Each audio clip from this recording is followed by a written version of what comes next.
frase é o enunciado, ou seja, parte de um discurso oral ou escrito que tem sentido completo e termina com uma pausa pontuada. Pode ser formada por uma palavra ou várias. A frase pode ser curta, média ou longa. Pode se transmitir através da frase ordens, sentimentos, desejos e ideias. Na frase nominal não há verbo. Exemplo: silêncio. Ai, que dia lindo! Perceba que tem sentido completo. Você entende perfeitamente o sentido da frase. Na frase verbal, a presença de verbo. Exemplos: preciso da sua ajuda. Choveu o dia todo. Note que em ambas as frases temos a presença de verbos. É importante lembrar que ao final de cada frase existe um sinal de pontuação. Oração. Oração é todo enunciado com sentido, porém com um detalhe: na oração haverá sempre a presença de verbo ou de locução verbal. Os verbos poderão estar explícitos ou subentendidos na oração. A criança brincou no parquinho.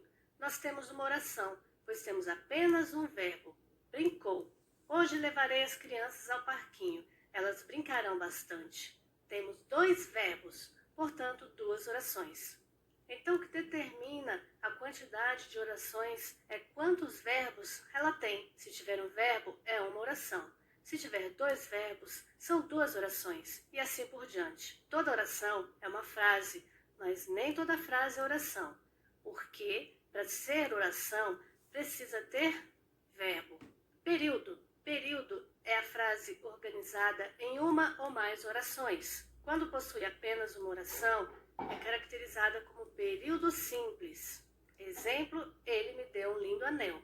Quando possui mais de uma oração, é chamado de período composto. Cheguei, dancei, bebi, namorei e mostrei a todos como se curte a vida. Olha só quantas orações temos nesse período, considerando que cada verbo é uma oração.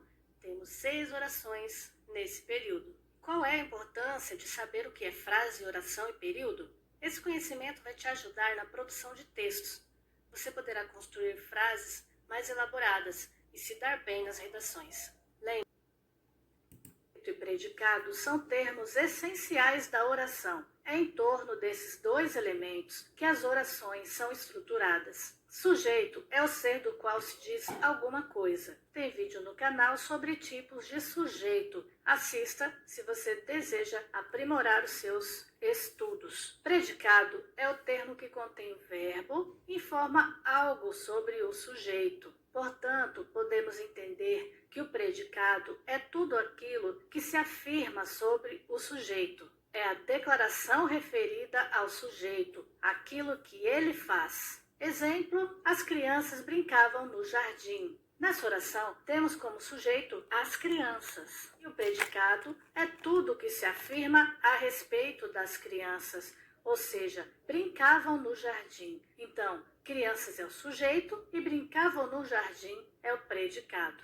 Vamos ver a posição do sujeito na oração. Normalmente, o sujeito vem antes do predicado. Exemplo: as crianças brincavam despreocupadas. Nesse caso, a oração segue a ordem direta. E quem é o sujeito? As crianças. E o predicado? Lembre-se que predicado contém o verbo e tudo que vem depois. Então, o predicado é brincavam despreocupadas. O sujeito pode aparecer depois do predicado.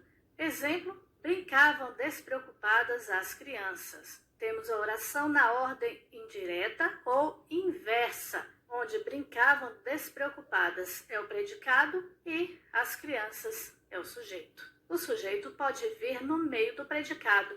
Exemplo: despreocupadas as crianças brincavam, onde despreocupadas é predicado, pois é o que se afirma do sujeito.